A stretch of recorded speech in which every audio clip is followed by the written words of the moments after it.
Welcome to simple சமையல். இன்றைக்கி எப்படி அவரைக்காய் பொரியல் பண்ணலான்னு பார்க்கலாம். ஒரு ஹீட்டட் பேனில் 2 ஸ்பூன் ஆயில் ஊற்றிக்கோங்க.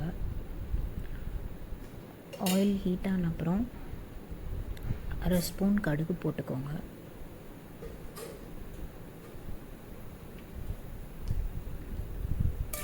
அப்புறம் 1 ஸ்பூன் உளுந்து போட்டுக்கோங்க. இது நல்லா பொரிஞ்சு வரணும், வதக்கி கொடுத்துக்கோங்க.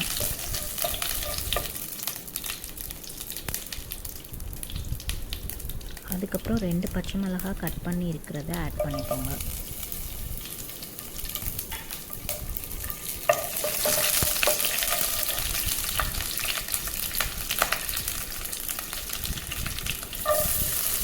அப்புறம் ஒரு பெரிய வெங்காயம் வந்து ஆட் பண்ணிக்கோங்க.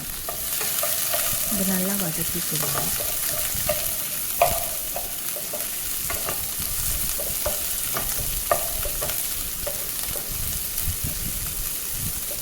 ஆனியன் வந்து கொஞ்சம் நல்லா வெந்தப்புறம்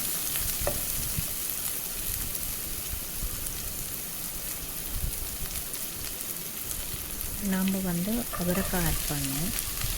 நான் 250 கிராம்ஸ் ஆட் பண்ணியிருக்கேன்.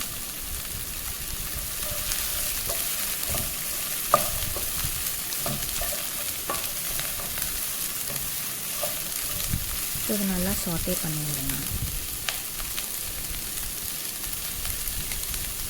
அப்புறம் 1/2 ஸ்பூன் சால்ட் போடுங்க.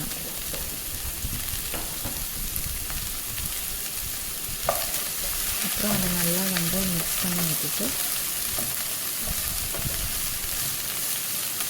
தண்ணி வந்து ஆட் பண்ணணும்.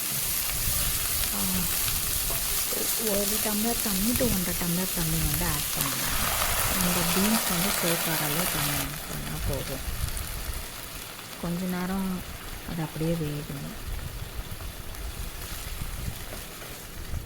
அவரைக்காய் வந்து நிறைய ஹெல்த் பெனிஃபிட்ஸ் இருக்குது. கால்சியம், மெக்னீஷியம்லாம் இருக்குது. ரெகுலராக சாப்பிட்டு வந்தால் நல்லது. ஃபைபர் கண்டென்ட்டும் நல்லது. அதனால் நம்ம லஞ்சில் வந்துட்டு சாப்பிட்டு வந்தால் நல்லது.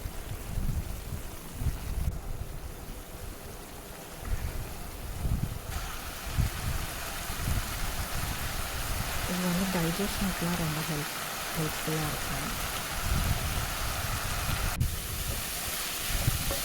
அப்புறம் வந்து இப்படி வதக்கி கொடுத்தப்போ உங்களுக்கு தண்ணி வந்து இல்லாமல் இருக்கிறப்போ வந்து நீங்கள் வந்து 1 ஸ்பூன் வந்து திருவின தேங்காவோ இல்லை டெசிகேட்டட் கோகோனட்டோ ஆட் பண்ணிக்கலாம். ஆட் பண்ணிவிட்டு நல்லா வந்து மிக்ஸ் பண்ணிக்கோங்க. கோகோனட் வந்து குக் ஆகணும்னு அவசியம் இல்லை. நீங்கள் வந்து ஃப்ளேமை அப்புறம் ஸ்விட்ச் ஆஃப் பண்ணிவிட்டு அப்புறம் ஒரு பவுலில் ட்ரான்ஸ்ஃபர் பண்ணிவிட்டு ரைஸ் கூட இல்லை சப்பாத்தி கூட எது கூட வேணால் வச்சு சாப்பிட்லாம். நல்லாயிருக்கும். ட்ரை பண்ணி பார்த்துட்டு எப்படி இருக்குதுன்னு எனக்கு சொல்லுங்கள் கமெண்ட்ஸில்.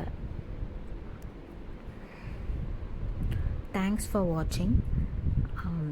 இன்னொரு சிம்பிளான சமையலோடு உங்களை வந்து மீட் பண்ணுறேன்.